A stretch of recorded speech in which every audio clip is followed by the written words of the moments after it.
Alright, let's get one thing straight. Earth is great. It's got breathable air, liquid water, tacos, and Wi-Fi.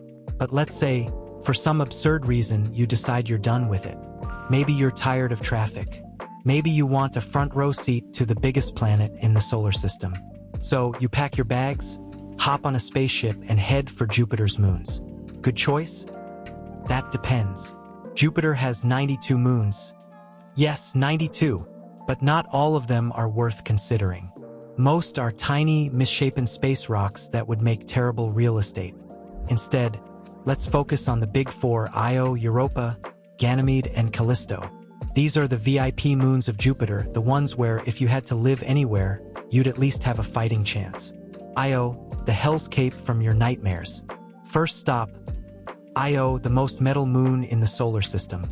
And I mean that literally. Io is covered in sulfur and has over 400 active volcanoes. It's basically Mordor, but worse. The ground? Lava. The air? Poisonous. The weather? Volcanoes erupting non-stop, spewing sulfur up to 500 kilometers into space. That's higher than the International Space Station orbits. Imagine casually walking outside and, oh look, you just got hit by a volcanic debris storm.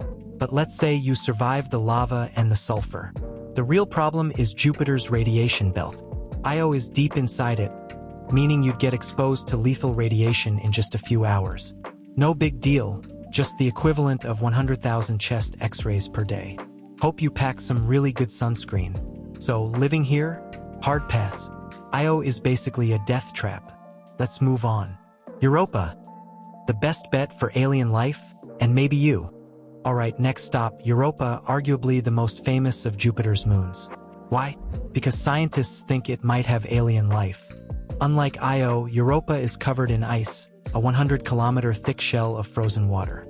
But beneath that ice, a global ocean, possibly twice the volume of all of Earth's oceans combined. And where there's liquid water, there's a chance for life. Now, before you get too excited about swimming with Europa fish, let's talk about the downsides. First, the cold. We're talking minus 220 degrees Celsius. If you stepped outside without a spacesuit, you wouldn't just freeze, you'd become a popsicle instantly. Second, the radiation problem. Europa, like Io, is trapped in Jupiter's radiation belt. You wouldn't survive long without a heavily shielded underground bunker. But hey, at least you could go ice fishing for alien microbes. So living here? Possible with a lot of tech. You'd need a radiation-proof ice station. But if humans ever colonize a moon around Jupiter, this is probably the one. Ganymede, the moon that thinks it's a planet. Now, if you're looking for real estate in the outer solar system, Ganymede is where it's at. It's the largest moon in the entire solar system. So big, it's actually larger than Mercury. If it weren't orbiting Jupiter, it might have been classified as a planet. And get this, it has a magnetic field. It's the only moon in the solar system with one. That means it has some natural protection against radiation. But the real selling point? Subsurface water. Like Europa, Ganymede likely has a hidden ocean, possibly buried under 150 kilometers of ice. Sure, you'd have to drill deep, but if you did, you might find liquid water, which is basically gold in space. Temperature-wise, it's still freezing, but slightly more manageable than Europa. The downside? Very thin atmosphere, mostly oxygen, but not the kind you can breathe. So, yeah, spacesuit required 24/7. Overall, though, best long-term option so far. If humans ever set up a permanent colony around Jupiter, Ganymede is probably where they'd build their space city. Callisto, the quiet, underrated moon. Finally, we have Callisto, the chill moon of the bunch. Callisto is farther from Jupiter, which means way less radiation. Unlike Io and Europa, you wouldn't get fried by Jupiter's death rays within minutes. That's a huge plus. It's also covered in craters, meaning nothing much has happened here in billions of years. No lava-spewing volcanoes, no underground oceans, just rock, ice, and a whole lot of nothing. But that actually makes Callisto one of the safest options for living around Jupiter. Scientists have even suggested that if humans ever built a Jovian base, Callisto would be the best choice. Plenty of space, easy landing zones, and no need to worry about radiation frying your insides. Sure, it's cold and desolate, but at least it's stable. And in space, stability is priceless. So where should you live? Alright, let's recap. Io? Nope. Unless you like dying painfully in lava and radiation. Europa? Interesting, but only if you enjoy living under 100 kilometers of ice. Ganymede?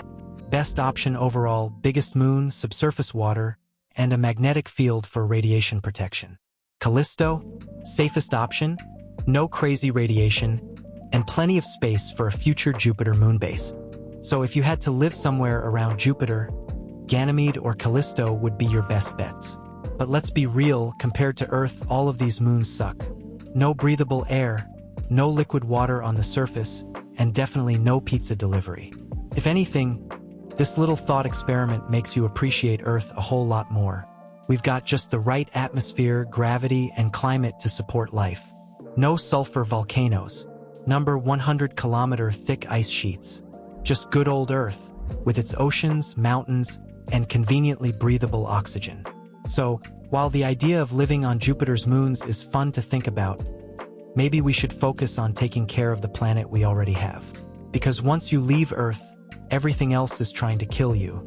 If you enjoyed this wild thought experiment, don't forget to like, subscribe, and hit that notification bell so you don't miss the next deep dive into absurd science. Thanks for watching, and I'll see you next time.